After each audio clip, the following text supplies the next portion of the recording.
എന്താ വിശേഷം? അപ്പ അറിഞ്ഞില്ലേ? പൂർണ്ണം മാഷ് സത്യത്തിലൊരു സാധു മനുഷ്യൻ. അദ്ദേഹം പറഞ്ഞത് എന്താണെന്ന് അദ്ദേഹത്തിന് ഇതുവരെ മനസ്സിലായിട്ടില്ല, കേൾക്കുന്നവർക്കും മനസ്സിലായിട്ടില്ല. നമ്മുടെ സിൽവർ ലൈൻ വന്നു കഴിഞ്ഞാൽ കൂറ്റനാട്ടിൽ നിന്ന് അപ്പം കൊണ്ടുവന്ന് എറണാകുളത്ത് വിറ്റ് വളരെ പെട്ടെന്ന് തിരിച്ച് കൂറ്റനാട്ട് പോയിട്ട് ഉച്ചക്ക് ഊണ് കഴിക്കാമെന്ന് പുള്ളി പറഞ്ഞില്ലേ? ഏതാണ്ട് അതേ ലോജിക്ക് തന്നെയാണ് പുള്ളി ഈ വിഷയത്തിലും പറയുന്നത്. എന്റെ ഒരു പേഴ്സണാലിറ്റിയുടെ വിഷയമാണ്. കണ്ടിട്ട് ഇക്കാണുന്ന പേഴ്സണാലിറ്റി പോകുന്ന ലക്ഷണം. ഈ രണ്ടാം പിണറായി സർക്കാരിന്റെ പ്രതിച്ഛായ തകർത്ത പ്രധാന സംഭവങ്ങളിൽ ഒന്നാണ് മാസപ്പടി വിവാദം. അതിലാർക്കും ഒരു സംശയം ഞാൻ അപ്പോഴേ പറഞ്ഞാണ് ഉമ്മാരോട് ഇതൊന്നും പിണറായി വിജയന്റെ മകൾ ആ ഒറ്റ കപ്പാസിറ്റി അവരുടെ കമ്പനിയുടെ ആസ്തി എത്രയാണ്, അതിന്റെ പ്രവർത്തനക്ഷമത എത്രയാണ് എന്നത് കമ്പനിക്ക് മാസം 3 ലക്ഷം രൂപ വെച്ചു, അവർക്ക് വ്യക്തിപരമായിട്ട് 5 ലക്ഷം രൂപ വെച്ചു. വളരെ സംശയാസ്പദമായ രീതിയിൽ വ്യവസായം നടത്തുന്ന ഒരാളിൽ നിന്ന് പണം കൈപ്പറ്റിക്കൊണ്ടേയിരിക്കും. ഇതിനകത്ത് എന്തോ ചുറ്റിക്കളി ഉണ്ടല്ലോ. എന്ത് ചുറ്റിക്കളി? ഒരു ചുറ്റിക്കളി ഇല്ലല്ലേ? ശരി. അങ്ങനെ ഒരു സംഭവം വന്നപ്പോൾ പാർട്ടിക്ക് അതിനെ ഒരു തരത്തിലും പ്രതിരോധിക്കാനോ വിശദീകരിക്കാനോ സാധിച്ചില്ല. അത് വിശ്വസിച്ചവരുടെ കൂട്ടത്തിൽ പാർട്ടിക്കാരും ഉണ്ട്, പാർട്ടി അനുഭാവികളുമുണ്ട്. അത് സത്യത്തിൽ സർക്കാരിന്റെ പ്രതിച്ഛായയെ വല്ലാതെ അത് മാത്രവുമല്ല, കോഴിക്കോട് കേന്ദ്രമായിട്ട് അമ്മോശനെ മറയാക്കി മരുമകൻ നടത്തിക്കൊണ്ടിരുന്ന വലിയൊരു തട്ടിപ്പ് അതുകൊണ്ടാണ് കഴിഞ്ഞ പാർലമെന്റ് തെരഞ്ഞെടുപ്പിൽ സഖാവ് എളമരം കരീമിന് വമ്പിച്ച പരാജയമുണ്ട്. 1.5 ലക്ഷം വോട്ടിന് വേണ്ടിയാണ് സഖാവ് തോറ്റ്. കേരളത്തിൽ വടകര കഴിഞ്ഞ പിന്നെ ഏറ്റവും അധികം CPM കാരിലെ ഏറ്റവും അധികം ഇടതുപക്ഷക്കാരുള്ള സ്ഥലമാണ് കോഴിക്കോട്. ആ കോഴിക്കോട് പാർലമെന്റ് മണ്ഡലത്തിൽ എം കെ രാഘവനെതിരെ എളമരം കരീം മത്സരിച്ചു. കരീമിനെ പോലെ അത്രയും പരിചയവും പാരമ്പര്യമുള്ള വേറൊരാൾ അവിടെ ഇല്ല. അദ്ദേഹം മത്സരിച്ചിട്ട് പോലും വമ്പിച്ച പരാജയം. നിങ്ങൾക്ക് മാത്രമല്ല എനിക്ക് നാണക്കേടാ. SFIO എന്നും വേണ്ട, എൻഫോഴ്സ്മെന്റുകാരും വേണ്ട, ഇൻകം ടാക്സുകാരും വേണ്ട, ആരും വേണ്ട. ജനങ്ങൾക്കറിയാമല്ലോ അവിടെ എന്താ നടക്കണമെന്നുള്ളത്. അവിടെ കൊയ്ത്തും മെതിയുമാണ് കഴിഞ്ഞ 5 കൊല്ലമായിട്ട് നടന്നുകൊണ്ടിരിക്കുന്നത്. നമ്മുടെ മാത്യു കോളിനാടൻ പറഞ്ഞ പോലെ മഞ്ഞുമലയുടെ ഒരു ചെറിയ അംശമാണ് ഇപ്പോൾ പുറത്തു വന്നിട്ടുള്ളത്. അവിടെ വമ്പിച്ച അഴിമതിയാണ്. അത് മരുമകനായതുകൊണ്ടാണോ, പാർട്ടിയുടെ വിപ്ലവ യുവജന സംഘടനയുടെ അഖില ലോക നേതാവായതുകൊണ്ടാണോ അദ്ദേഹത്തിന് ആ ഒരു സാഹചര്യം കിട്ടിയത്, അദ്ദേഹത്തിന് മറ്റൊരു മന്ത്രിക്ക് കിട്ടാത്ത ചില സൗകര്യങ്ങൾ അദ്ദേഹത്തിന് കിട്ടിയത് എന്നൊക്കെ ചോദിച്ചാൽ അത് വേറെ. അത് വളരെ ശരിയാണ് സാർ. ആ അഹങ്കാരവും പലപ്പോഴും ഞങ്ങളുടെ നേർക്കും കാണിക്കുന്നുണ്ട്. കോഴിക്കോട് ജില്ലാ സെക്രട്ടറി ആയിട്ടും വയനാട് ജില്ലാ സെക്രട്ടറി ആയിട്ടും അദ്ദേഹത്തിന്റെ ചില സിൽബന്തികളെ പെട്ടിപിടുത്തക്കാരെ നിയമിച്ചു നോക്കുക. അതിന്റെ ഭാഗമായിട്ടാണ് പാർട്ടിയെ തന്നെ പുള്ളി എന്റെ തൊഴിലിനോടുള്ള ആത്മാർത്ഥയാണ് ഒരു ചോദ്യം ചെയ്തിരിക്കുന്നത്.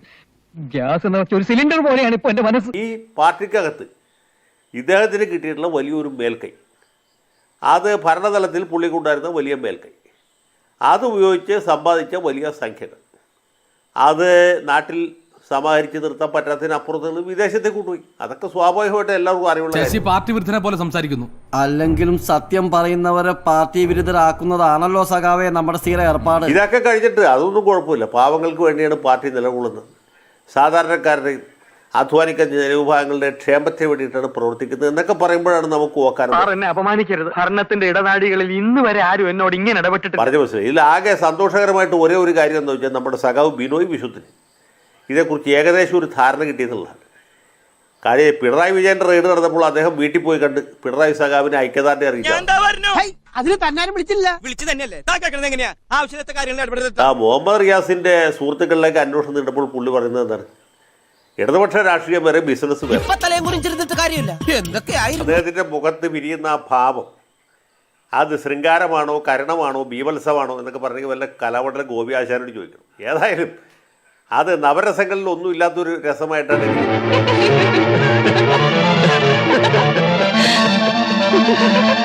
അതിലെല്ലാം ഉണ്ട്. അദ്ദേഹം പറഞ്ഞ വാക്കുകൾ മാത്രമല്ല, അദ്ദേഹത്തിൻ്റെ മുഖത്ത് വിരിയുന്ന ഭാവം വളരെ വ്യക്തമാണ്. ഇത് ഭൂലോക തട്ടിപ്പാണ് എന്നാണ് പുള്ളി പറയാതെ പറയുന്നത്. ഈ വക തട്ടിപ്പൊന്നും വെളുപ്പിക്കണ്ട ഒരു ചുമതലയും ഉത്തരവാദിത്വവും CPIക്കില്ല. കാരണം CPIക്കാർക്ക് 5 പൈസ പുറകിലുണ്ടായിരുന്നു. കൊച്ചു കുട്ടികൾക്ക് വരെ അറിയാം ആ മരുമോൻ അമ്മായിയപ്പനെ മുതലാക്കി എങ്ങനെയാണ് വളരെ പെട്ടെന്ന് വളരെയധികം സംഖ്യ സമാഹരിച്ചത്, പാർട്ടിക്കകത്ത് എങ്ങനെയാണ് വലിയ ശക്തി അദ്ദേഹം സമാഹരിച്ചത്. ഒരു പൊതുപ്രവർത്തനം പരസ്യമായി അധിക്ഷേപിക്കരുത്. അങ്ങനെയാണ് ആദ്യമായിട്ട് ജയിച്ചു വന്ന ഒരു യുവജന നേതാവ് എടുത്താൽ പോകാത്ത 2 വകുപ്പുകൾ കൈകാര്യം ചെയ്തത്. PWD മാത്രമല്ലോ, ടൂറിസവും ഞാൻ എങ്ങനെയെങ്കിലും ഒന്ന് ജീവിച്ചോട്ടെ. അങ്ങനെ നിങ്ങൾ ജീവിക്കാൻ ഞങ്ങൾ സമ്മതിക്കൂല. സമ്മതിക്കോ? ഇല്ല. സാധാരണ ഇവിടെ ഈ കെ രാധാകൃഷ്ണനൊക്കെ ജയിച്ചു വരുമ്പോൾ അവർക്ക് കൊടുത്ത വകുപ്പ് എന്താണ്? എസ് ശർമ്മ മൂന്നാമത് ജയിച്ചപ്പോഴാണ് അദ്ദേഹത്തിന് മന്ത്രിസ്ഥാനം കിട്ടിയത്. അങ്ങനെ പല ആളുകളും എത്രയോ കൊല്ലം കഴിഞ്ഞിട്ടാണ് യുവ നേതാക്കൾക്ക് ഒരു മന്ത്രിയാക്കാൻ. ഒരു കാര്യം ഞാൻ പറയട്ടെ. പറയൂ. നമ്മുടെ പാർട്ടിക്ക് ആദ്യത്തെ തവണ തന്നെ കിട്ടും. അദ്ദേഹത്തെക്കാൾ സീനിയർ ആയിട്ടുള്ള ആളുകളെ തഴഞ്ഞുകൊണ്ട് അവർക്ക് മീതെ ഇദ്ദേഹത്തിന് പ്രാമുഖ്യം കിട്ടും. അതൊന്നും അങ്ങനെ വെറുതെ ഉണ്ടായതല്ല. അതിൻ്റെയൊക്കെ പുറകിൽ വലിയ ആസൂത്രണമുണ്ട്, ഗൂഢാലോചനയുണ്ട്, സാമ്പത്തികമായിട്ടുള്ള തിരിമറികളുണ്ട്, ഏർപ്പാടുണ്ട്. കാലാകാലങ്ങളായിട്ട് തുടർന്നുകൊണ്ടിരിക്കുകയായിരുന്നു. ഒരു മൂന്നാം പിണറായി സർക്കാർ വന്നിരുന്നെങ്കിൽ കേരള സംസ്ഥാനം മൊത്തമായിട്ട് അതിൻ്റെ അടിയാധാരം വരെ ഇവർ പണയം വെച്ച് വിദേശത്തേക്ക് കടത്തുമായിരുന്നു. ദൈവഗുരുത്തം കൊണ്ട് അതുണ്ടായില്ല. അതാണ് നമുക്ക് ഇവിടെ ആകെ ഒരു സമാധാനമായി. നിന്നെ ഇതിനൊന്നും കൊള്ളുകയില്ലെന്ന് നീ വീണ്ടും വീണ്ടും തെളിയിച്ചിരിക്കുകയാണ് എന്റെ വിജയം. എന്നിട്ട് രാഷ്ട്രീയമായിട്ട് നേരിടുന്നൊക്കെ പറയുമ്പോൾ ആളുകൾ പുച്ഛിക്കും. ഇനിയിപ്പോൾ കോഴിക്കോട്ട് സെമിനാർ നടത്തിയിട്ടോ സമ്മേളനം നടത്തിയിട്ടോ കുഞ്ഞിക്കണ്ണനെ പോലെയൊക്കെയുള്ള തീരാ വിപ്ലവകാരികളൊന്നും പ്രസംഗിച്ചിട്ടോ ഒന്നും ജനങ്ങളെ ബോധവൽക്കരിക്കാൻ നാട് മുഴുവൻ നിരങ്ങി നാട്ടുകാരെ മുഴുവൻ പറ്റിച്ച് നടക്കുന്ന ചില അലവലാദികളുണ്ട്. ജനങ്ങൾക്കൊക്കെ നല്ല ബോധമുണ്ട്. അതുകൊണ്ടല്ലേ കോഴിക്കോട് ജില്ലയിൽ ഇല്ലേ കംപ്ലീറ്റ് സീറ്റ് തോറ്റുപോയത്. ആകെ റിയാസിന്റെ സീറ്റ് മാത്രമാണ് ജയിച്ചത്. അതെങ്ങനെ ജയിച്ചതുള്ളതിന് വേറെ പുറകെ ചരിത്രം വേറെ.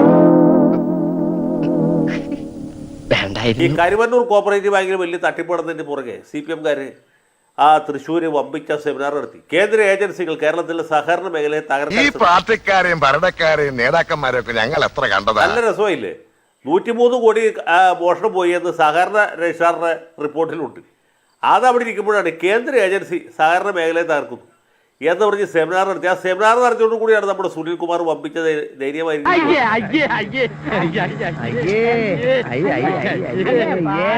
ഒന്നുമില്ലെങ്കിൽ സെമിനാർ നടത്താതിരിക്കാൻ ആളുകളെ പുച്ഛിക്കുക, കാശ് കെട്ടത് പോട്ടെ.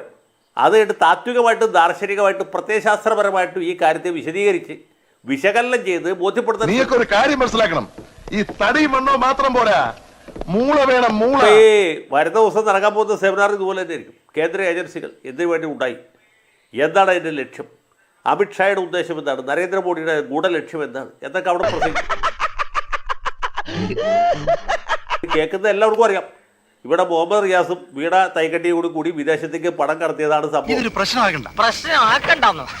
ഇത്തരം നിരുത്തരവാദപരമായ നടപടികളാണ് താല്പര്യം തുടക്കം വെക്കുന്നത്. അത് എല്ലാവരും അത് കണ്ടുപിടിക്കപ്പെട്ടപ്പോൾ ഈ മാളത്തിൽ പുകയേറിയ എലിയുടെ അവസ്ഥയാണ്.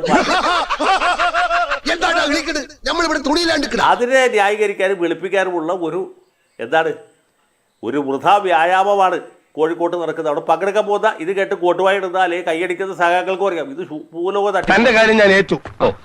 ഏറ്റു സംശയിക്കണ്ട, ഞാൻ ഏറ്റു.